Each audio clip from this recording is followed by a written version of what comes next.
Trump has just dismissed his own $10 billion IRS lawsuit, not because he lost, but to avoid the judge overseeing it.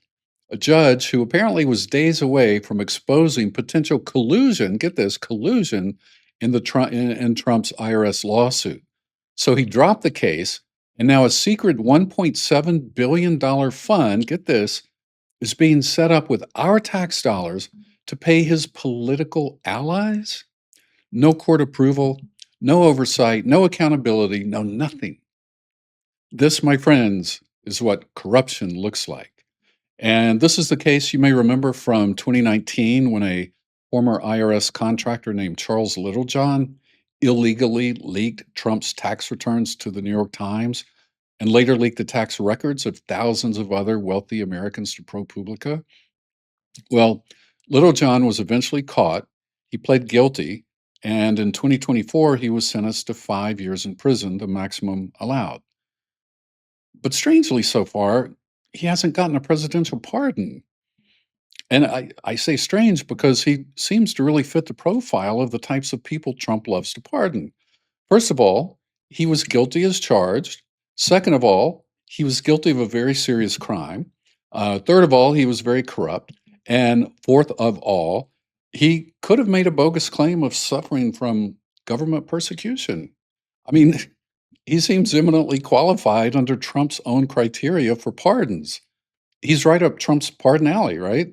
I mean, but so far, nothing from the White House on a pardon. Anyway, following Little John's conviction, Trump, along with two of his sons and the Trump Organization, filed a civil lawsuit against the IRS, arguing that the agency failed to take adequate steps to protect his confidential tax information and should therefore be held liable for the breach. But he sought a $10 billion damage suit. He sought $10 billion in damages.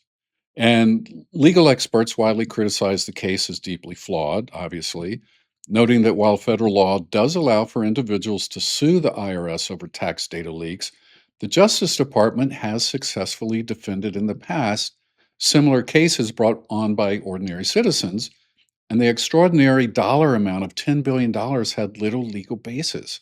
So, in other words, when an ordinary citizen brought a case like this, the Justice Department fought them on it. So it would not look too good to have them go along with Trump in this case because he's president. I mean, it's a bad look. And in an election year where you were way down in the polls, like you have cratered and crashed so far that there's no hope for return, it's not a good thing to do. And the case took on, though, an even more unusual dimension, obviously, once Trump returned to office, since he effectively controlled both the Justice Department lawyers who were supposed to be defending against his own lawsuit and his personal legal team that brought it.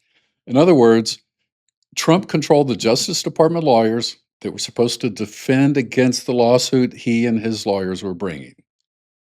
He controlled both sides, which is a clear conflict of interest and a clear case of corruption. And it was a conflict that drew the attention of the judge. So check this out from today's New York Times, out just a couple of hours ago.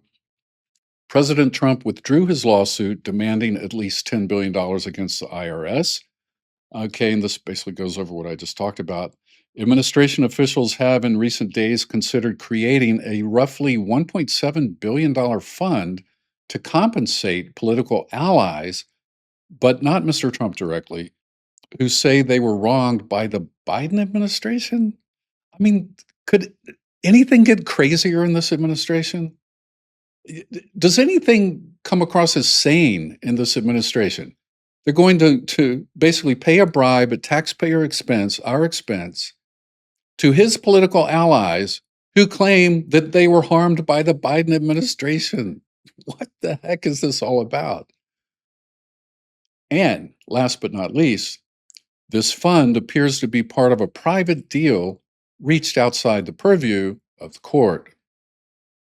It's not good, folks. This is the most corrupt administration in American history, I believe. It's certainly the most corrupt administration I've seen in my lifetime, and I was alive when Nixon was booted out of office. Nixon didn't hold a candle to this guy. Nixon at least had the dignity to hold his head in shame and to feel shame over what he had done. I would take Nixon any day over this. By dismissing the case in its entirety, Mr. Trump essentially freed his hand to reach a deal with the administration officials without any judicial oversight. Now, when I first read this, I read this headline up here. Oh, no, sorry. Where's the other headline? Okay, I read this headline. President withdraws $10 billion lawsuit against the IRS. I thought, wow, that's great. He withdrew it. He should never have brought it. This is great. Good news. Like he did something good. Oh, man. When am I going to learn? He never does anything good. If you think he did something good, you are mistaken. Literally, it's true. I thought he withdrew the suit. Then I find out he withdrew it so he can take a public bribe, a bribe of using public money to pay his friends for some nebulous claim of harm when Biden was president, and do so without any judicial oversight. I mean, when am I going to learn? If it looks like he may have done something good, and I'm always willing to give him the benefit of the doubt, except there's no doubt anymore.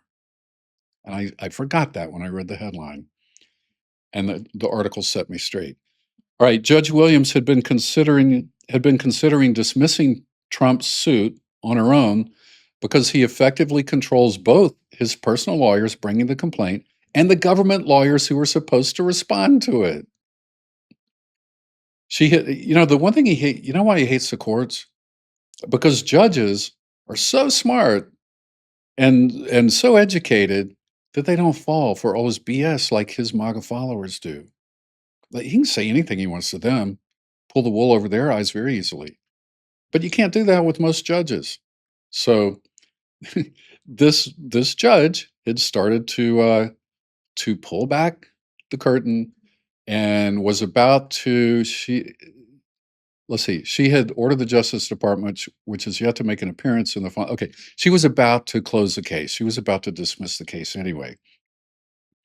She had ordered the Justice Department, which is yet to make an appearance or filing in the case, and Mr. Trump's lawyers to brief her by Wednesday to explain whether they were actually in opposition. Are you opposing each other? Or were they colluding to achieve a mutually agreeable outcome? Obviously, they were colluding.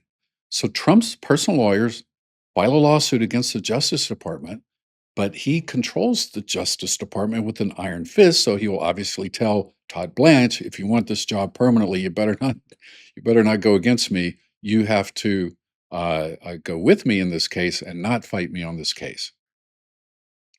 So the judge picked up on that. She said the two sides are colluding with each other, and she was just about to throw the case out. So Trump said, you know what, I'm just going to withdraw it. So they withdrew it so they could do their, corruption without the oversight of a judge. In their filing on Monday, Mr. Trump's lawyers said their dismissal meant that no judicial analysis is appropriate for the suit. Yeah, that's obviously what they wanted to get around, right? They just wanted to get around a judge overseeing it because they knew the writing was on the wall. The judge was going to throw the whole thing out. And this is just another reason he's cratering in the polls. He is so far down now. I'm actually going to do my next episode on the polls. I'm going to look at how his polls are absolutely collapsing to the point of no return. So stay tuned for that, and I will see you soon. Take care.